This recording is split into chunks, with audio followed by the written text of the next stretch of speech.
ሰላም በኢትዮጵያ የሚገኙ 4 ባንኮች ከባድ ጫና እንዳለባቸው የኢትዮጵያ ብሔራዊ ባንክ አሳውቀዋል። 4ቱ ባንኮች የብድር ጫና የመቋቋም አቅም ግምገማን ሲወድቁ 16 ባንኮች የጥሬ ገንዘብ ቀውስ ተጋላጭነት መቋቋም ግምገማን ሳያልፉ መቅረታቸው ተገልጿል። የተበላሹ ብድር ምጣኔያቸው በብሔራዊ ባንክ ከተቀመጠው በላይ የሆኑ ባንኮች መኖራቸውንም ነው በአዲሱ ሪፖርት ላይ ይፋ የተደረገው። አሁን እነዚህን ከባንኮች ጋር የተያያዙ መረጃዎችን አንድ በአንድ ወደ እናንተ እናደርሳለን። እስከ መጨረሻው አብራችሁን ቆዩ።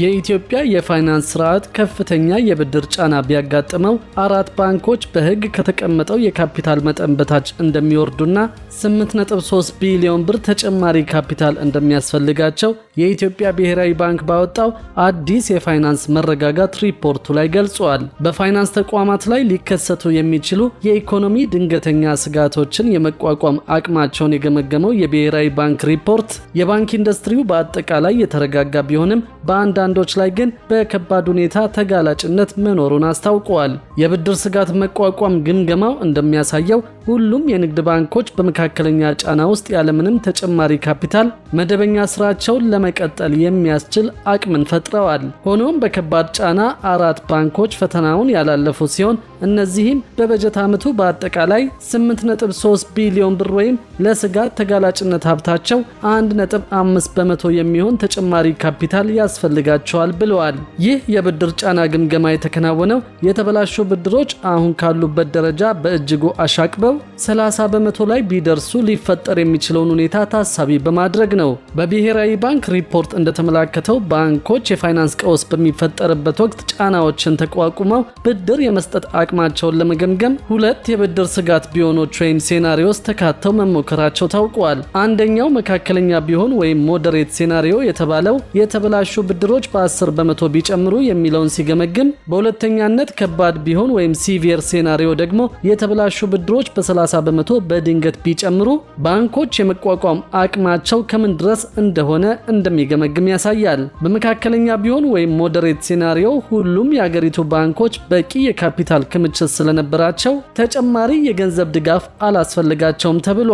ይሁንና በከባድ ሁኔታ የኢንዱስትሪው የካፒታል ብቃት ምጣኔ ከነበረበት 19.1 በመቶ ወደ 16.2 በመቶ ዝቅ እንደሚል የተመለከተ ሲሆን ይህም 4 ባንኮች ከህጋዊው ዝቅተኛ የካፒታል ብቃት መጠን በታች እንዲወርዱ እንደሚያደርጋቸው በሪፖርቱ ተመላክቷል። ይህ ቢሆንም የዘርፉ የካፒታል አቅም ካለፉት ዓመታት ጋር ሲነጻጸር የተሻለ መሆኑን ብሔራዊ ባንክ ገልጾ ካለፈው በጀት ዓመት ጋር ሲነጻጸር የካፒታል ብቃት ምጣኔው በሁሉም የሙከራ ሁኔታዎች የተሻለ ደረጃ ላይ ይገኛልም ብለዋል። ግምገማውን ያላለፉ ባንኮች ቁጥርም ካለፈው ዓመት ጋር በተመሳሳይ 4 ሆኖ እንደቀጠለ ታውቋል። ብሔራዊ ባንክ የባንኮቹን ስም ዝርዝር በሪፖርቱ ከመግለጽ ተቆጥበዋል። በሪፖርቱ ከብድር ስጋት ባለፈ ባንኮች ደንበኞች በድንገት ተቀማጭ ገንዘባቸውን ቢያወጡ ሊገጥማቸው የሚችለውን የጥሬ ገንዘብ እጥረት ወይም የቀውስ ደረጃ መፈተሹንም ገልጿል። ግምገማው ምንም እንኳን በገሃዱ ዓለም የመከሰት እድሉ እጅግ ጠባብ ቢሆንም እያንዳንዱ ባንክ ውስጥ ያሉ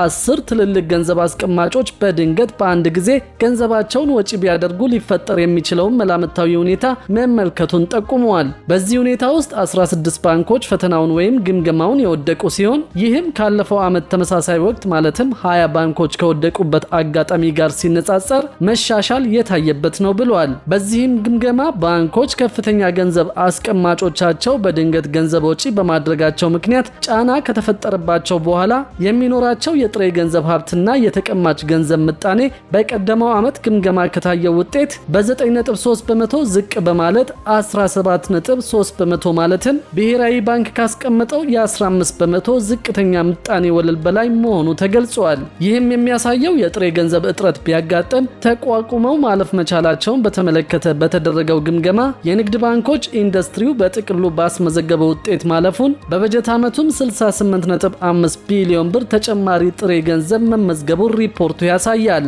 ይሁንና ባንኮች በነጠላ ለየብቻ ሲገመ ሲገመገሙ ግን 16 ባንኮች የጥሬ ገንዘብ ቀውስ ተጋላጭነትን መቋቋም ግምገማውን ሳያልፉ መቅረታቸውን፣ ይህም ካለፈው ዓመት ተመሳሳይ ወቅት ማለትም 20 ባንኮች ጋር ሲነጻጸር መሻሻል የታየበት ነው ብለዋል። የብሔራዊ ባንክ ሪፖርት እስከ ሰኔ 2025 ድረስ ያለው የተበላሹ ብድሮች መጠን በባንክ ኢንዱስትሪው በድምሩ 3.1 በመቶ መሆኑን የሚጠቁም ሲሆን ይህም ብሔራዊ ባንክ ካስቀመጠው የ5 በመቶ ጣሪያ በታች እንደሆነ ታውቋል። ይህ ደግሞ በኢንዱስትሪው የተሻለ የብድር ስጋት አስተዳደርና ምቹ የኢኮኖሚ ሁኔታ መኖሩን ይጠቁማል ተብሏል። ሪፖርቱ ባንኮች ለተሰጡ ብድሮች የያዙት የመጠባበቂያ ፈንድ ሽፋን ምጣኔ 80 በመቶ መድረሱን፣ ሊከሰቱ የሚችሉ የብድር ስጋቶችን ለመቋቋም ዝግጁነት እንዳላቸው ያረጋግጣል ብሎ በቀጣይም መንግስት የሚወስዳቸውን የፊስካልና የገንዘብ ፖሊሲ እርምጃዎች እንዲሁም አጠቃላይ የአገሪቱ ምቹ የኢኮኖሚ ሁኔታዎች የባንኮችን ለተበላሹ ብድሮች ተጋላጭነት የበለጠ ዝቅ እንደሚያደርጉ ጠቁመዋል። ምንም እንኳን የዘርፉ አጠቃላይ አፈጻጸምን ብሔራዊ ባንክ መልካም ነው ቢልም በዚሁ ሪፖርት የተበላሹ ብድር ምጣኔያቸው ከ5 በመቶ በላይ የሆኑ በቁጥርም ሆነ በስም ያልገለጻቸው ጥቂት ባንኮች አሁንም መኖራቸውን አስታውቀዋል። እነዚህ ባንኮች በብሔራዊ ባንክ የቁጥጥርና የክትትል አሰራሮች አማካኝነት ልዩ ጥብቅ ክትትል እንደሚደረግባቸው የተገለጸ ሲሆን የብድር ስጋቶችን ውጤታማ በሆነ መንገድ ለማስተዳደርና የማገገሚያ እቅዶችን ወቅቱን በጠበቀ መንገድ ነድፎ በስራ ላይ ለማዋል መደበኛ የብድር ስጋት መቋቋም ግምገማ ማድረግ አስፈላጊ መሆኑም ተገልጿል። የኢትዮጵያ ብሔራዊ ባንክ ባወጣው የፋይናንስ መረጋጋት ሪፖርት መሰረት የሀገሪቱ የፋይናንስ ስርዓት ባለፈው አንድ ዓመት ውስጥ ከፍተኛ እድገት አሳይቷል የተባለ ሲሆን ሰኔ 2025 መጨረሻ ድረስም የዘርፉ ጠቅላላ ሀብት 5.6 ትሪሊዮን ብር መድረሱ ተገልጿል። ይህም በቀደመው ዓመት ከተመዘገበው 4 ትሪሊዮን ብር የ40 በመቶ እድገት የታየበት መሆኑ ተጠቁመዋል። ሪፖርቱ የፋይናንስ ዘርፉ ሀብት እስከ ሰኔ 2025 ድረስ ከሀገራዊ ጥቅል ምርት ወይም ጂዲፒ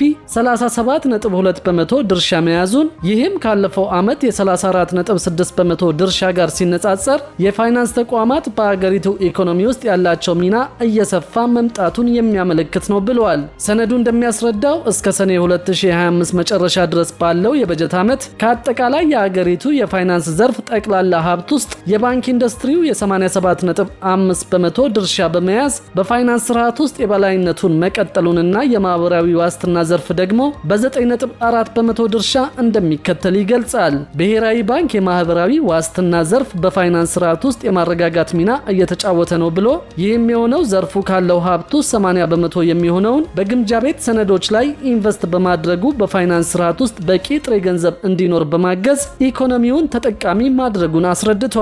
ሪፖርቱ የማህበራዊ ዋስትና ተቋማት በኢትዮጵያ የፋይናንስ ስርዓት ውስጥ ያላቸው ሚና ከጊዜ ወደ ጊዜ እየጎላ መሆኑን፣ እስከ ሰኔ 2025 ድረስ የጠቅላላው የፋይናንስ ዘርፍ ሀብትም 10 በመቶ ያህሉ በእነዚህ ተቋማት እጅ እንደሚገኝ ያሳያል። ይሁንና ይህ በማህበራዊ ዋስትና ተቋማትና በመንግስት የፋይናንስ ሰነዶች መካከል ያለው ጥብቅ ትስስር በአንድ በኩል ለገበያው መረጋጋት ጠቃሚ ቢሆንም በሌላ በኩል የራሱ የሆኑ ስጋቶች እንዳሉትም ሪፖርቱ ላይ ተጠቅሷል። በተለይም በዘርፎቹ መካከል ያለው ከፍተኛ ትስስር በአንዱ ዘርፍ ላይ የሚፈጠር የፋይናንስ ጫና በቀላሉ ወደ ሌላው ሊሸጋገር የሚችልበትን እድል ይፈጥራልን ብለዋል። በመሆኑም ብሔራዊ ባንክ እንዲህ ያሉ ስርዓታዊ ስጋቶችን ለመቀነስ የቅርብ ክትትልና የቁጥጥር ስራን ማጠናከር እንደሚገባው አሳስበዋል።